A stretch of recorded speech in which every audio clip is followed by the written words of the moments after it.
Hello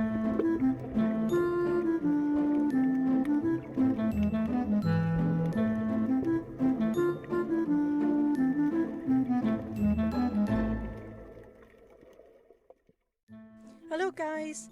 This year for Inktober I'm going to be following one of my favourite YouTubers, Katnipp Illustrations, and here is her prompt list.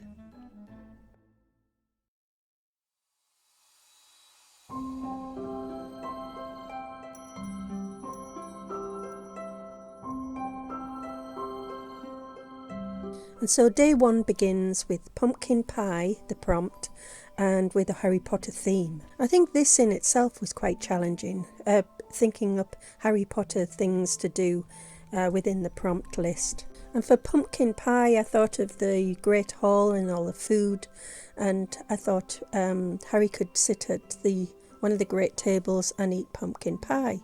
So I've put him in the foreground with the pie and faded out the background as such, so it's the foreground is obviously the pumpkin pie is more prominent. For those that don't know what Inktober is a month-long art challenge created by artist Jake Parker that is focused on improving skill and developing positive drawing habits. Every day for the month of October, anyone participating in the Inktober challenge creates an ink drawing and posts it online. I think the main thing to remember in this challenge is to stay positive, do what you can, and get as much as you can out of it. And that's the main concept I think Jake Parker is trying to create in this challenge, not to be competitive with other people. It's just a learning curve, and I think it's great. Last year I did Inktober with the prompt list from my books. I created my own prompt list and I did all my artwork traditionally, and as you can see this year I'm going digitally. I think doing digital art has created quite a lot of criticism in the Inktober community. I think there's always been a stigma against doing digital art opposed to traditional art, doing the Inktober challenge, because it's not real artwork, so to speak, and it's seen as cheating. But I totally disagree. I think you get out of this challenge what you put into it, and if you're learning new skills, this is the whole concept Jake Parker wanted. He has never been against digital art, and I think for people who criticise, just get on with the artwork and learn for yourself, because if you're learning, that has got to be a good thing, hasn't it?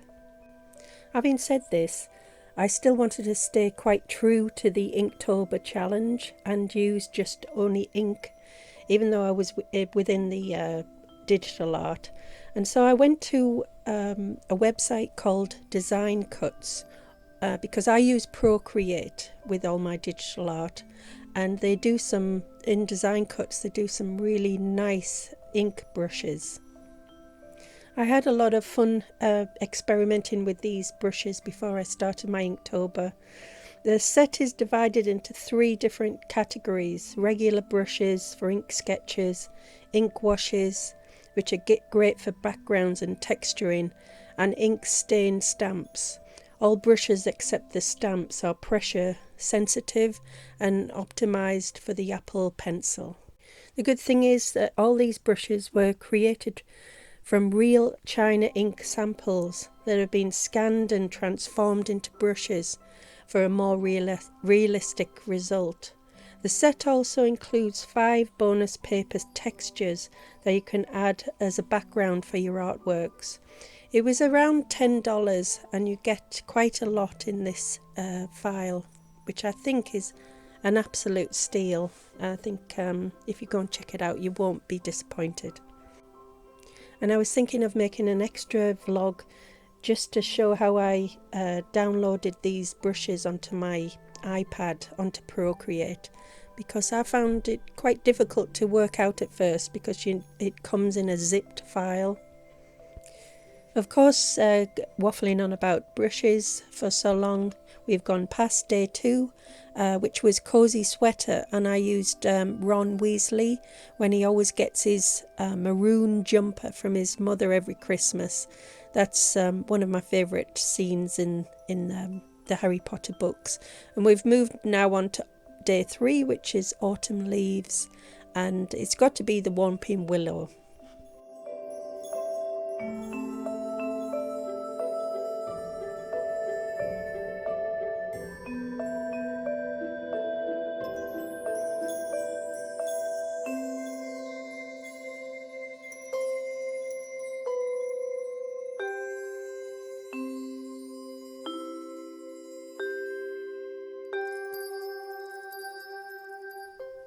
So now we move on to day 4, which is Cozy Witch from the Katnipp prompt.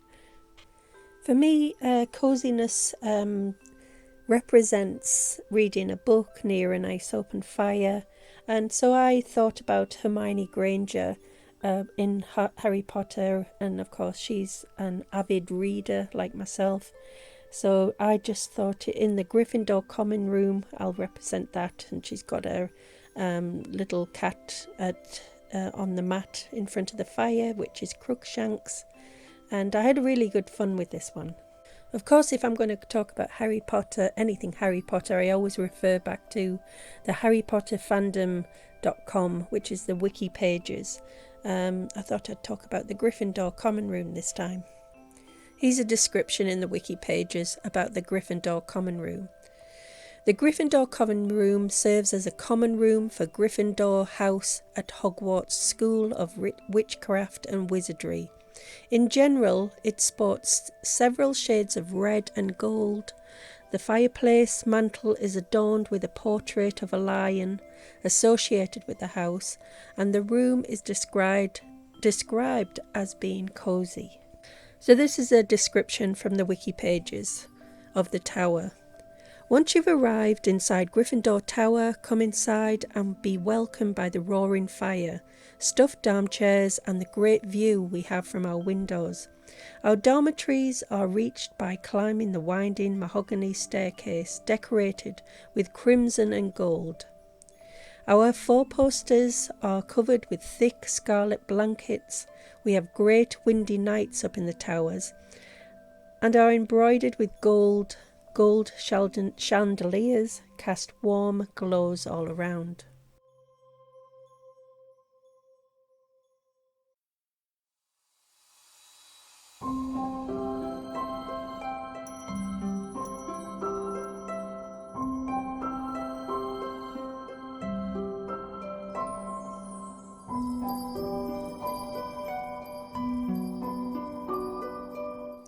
So now we move on to day 5, which is the prompt is recycled.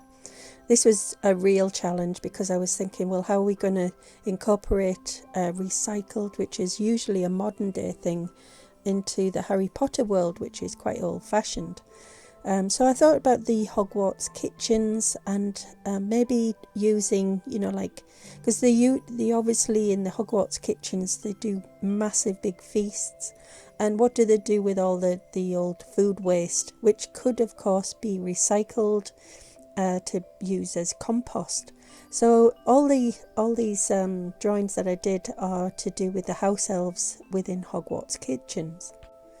Of course, using this concept meant I had this vision of almost like a recycled poster with house elves. So I was going to draw 5 different house elves in the different processes of composting the potato peelings. The first one is obviously looking very much like Dobby, peeling the potatoes here, and he's in his kitchen, in the Hogwarts kitchen, and that's the first drawing that I did for this particular day. Here we're moving on to the second drawing, which is one of the house elves scooping up some of the compost with a fork. I always like to use a reference drawing just to get the composition right, just to make sure where the hands are going to go and the level of the fork. So that I just googled somebody using a pitchfork. I had in my mind's eye that when I was creating this recycled poster of house elves, I wanted all the house elves to look different. I didn't want them all to look like Dobby. So even though some of them they have quite big ears, but some are made a little bit smaller. Some of them I had different types of clothes. Even though they were like very worn, house elves never, especially if they're in a servant to somebody, they don't usually have very nice clothes. So they're all in grey, but just sort of tweaked a little bit. This one in particular has hair and smaller ears. So now we move on to the third drawing, which is actually one of the gardeners who's going to be planting some seeds. So it's going to be planting potato seeds. This well, I can't say little elf because he's one of the biggest ones that I chose because he's like a strapping big gardener sort of elf. He hasn't been refined to the kitchens, and he's sort of got a little bit of muscle about him, and through all the hard work of gardening in the Hogwarts grounds and probably greenhouses as well.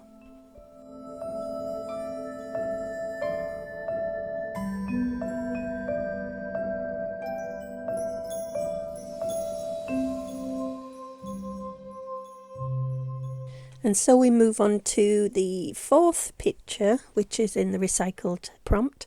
And I've gone back to using like a Dobby looking face on it. Obviously cheated a little bit because I'd already drawn it before. So it was just a case of doing blending in the body and using different clothes. But I'm using, this is where he's planting, works alongside the head gardener who does all the main planting, but this little elf is just watering the potatoes which are growing. And so we moved on to the last drawing, which is the house elf, which is taking the potatoes up to the Hogwarts kitchen. One thing I did realise afterwards, because I always do my time-lapse video through Procreate, I didn't realise that if you turn off the background, everything goes quite dark. And I couldn't quite figure it out why all my videos in this recycled day were all going dark. And I've obviously turned off the background and you can't see. So as a recommendation, if you're wanting to do a time-lapse video, remember to keep the background quite light, and then you can see all the dark lines that you're putting on.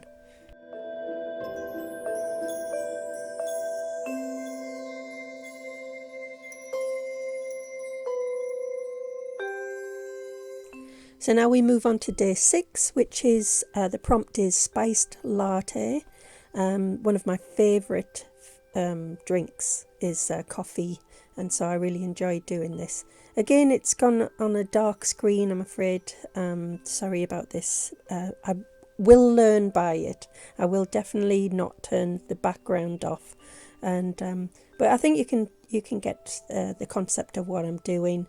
I've gone for the leaky cauldron because normally in the Harry Potter world they don't usually mention anything to do with coffee, and it's usually butterbeer, which I've done a butterbeer right next to it, but I've put in the foreground spiced latte.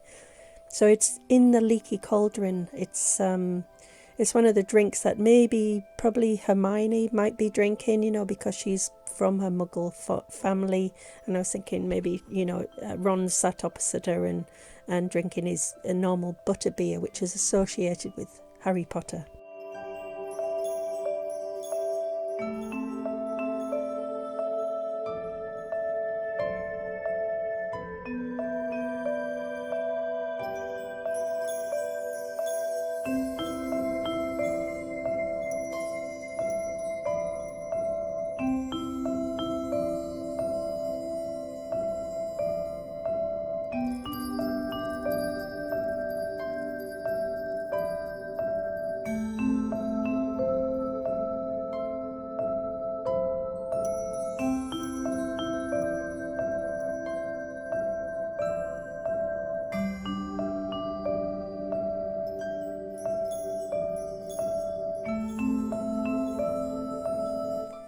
And so we come to day 7 of the Katnipp prompt list for the week, and the prompt is familiar. To me, familiar means friendship, and what better way to show this as the 3 main characters in Harry Potter, which is Harry Potter, Hermione and Ron. One of my favourite quotes in the very first book, which is Harry Potter and the Philosopher's Stone, is when Hermione talks about friendship, and this is the quote. "Me," said Hermione, "books and cleverness. There are more important things, friendship and bravery, and, oh Harry, be careful." I think the friendship between them is one of the main things that draws people in to the Harry Potter books, and it makes them recognise things that they see for themselves in their own friends. Of course, there's a lot more things going on in the books, but in my opinion, friendship is the core of it all.